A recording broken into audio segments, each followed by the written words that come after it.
Hello guys, good morning. Welcome to my YouTube channel, Lani Cañete Official. Good morning sa inyong lahat guys at sa ating mga kababayan dyan. Mayong buntag, mayong udto, mayong gabi sa inyong lahat guys. Saan makayang sulok ng mundo, amping mo kanunay. For today's video guys, tayo ay magluluto ng pansit kasi naka 100 subscriber tayo. Pasasalamat na naway dumami pa ang ating subscriber guys. Ito ang ating lulutuin ngayon guys. Ito yung pansit bihon. Tapos meron tayong ihahalo ding prisniki. Ito yung gulay. At meron tayong kaunting giniling at ang ating squid balls at ang ating mga pangrikado natin, bawang at sibuyas. Ay luluto na tayo ng ating pansit at mainit na ang ating kawali guys. Mag-uumpisa na tayo. Lalagay na natin ang ating bawang. Ang ating sibuyas.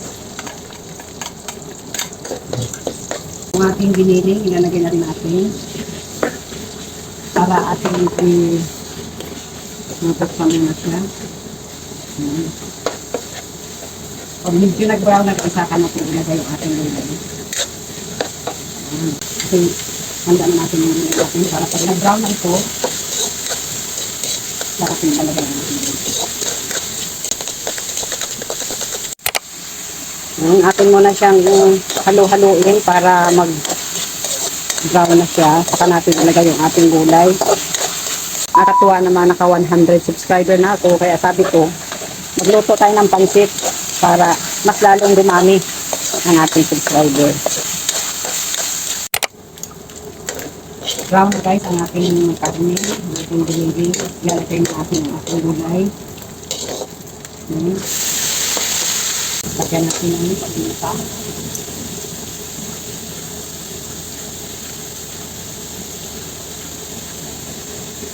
Sarap guys pag maraming paminta. Lagyan natin ang konting toyo. Lagyan natin siyang pagkatayin ang gulay para hindi ma-overcook. Lagyan na natin yung ating squid balls para matama sa pagkakasangkot siya. Tapos, atin mo lang hahanguin. Hahanguin mo natin.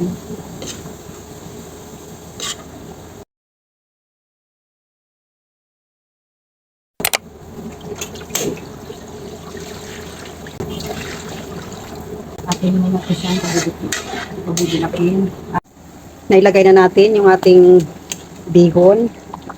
Atin lang paluto-lutuin siya para ilagay na rin natin yung ating prismiki. Sunod natin paglagay ay yung ating prismiki. Yan. Yung prismiki natin. Halo natin sa ating pansit para sarap siya. At ito pang ating mamaya, ito yung ating itatapis natin itong ating ginisang gulay na may giniling at squid balls. Tapos magtitimpla tayo ng juice. Ito, para masarap ang ating pangkanilan. Natin na siya.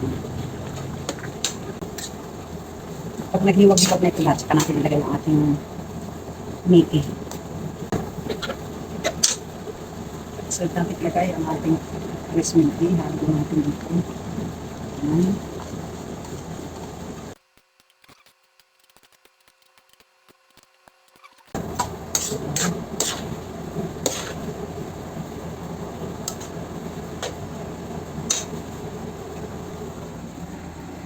Yan ang ating pansit pero wala pa to siyang gulay. Atin muna siyang paluto-lutuin.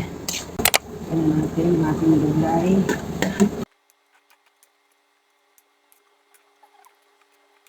Yan na guys ang ating finished product ng ating pansit. Tayo ay maghahain na at tayo ay kakain na. Gutom na. Ito na guys ang aming handang pansit. Salamat. Naka 100 subscriber na ako. Naway lumagupat. Dumami pa ang ating subscribers guys. Gawa na tayo ay Marami pa magbubuti. Yun. Yan na. Yan po, kakain na kami ng hanggang dito na lang guys yung video natin. Please like, share, and subscribe and click the notification bell para updated kayo sa aking mga susunod na video. Bye guys. God bless. Thank you for watching.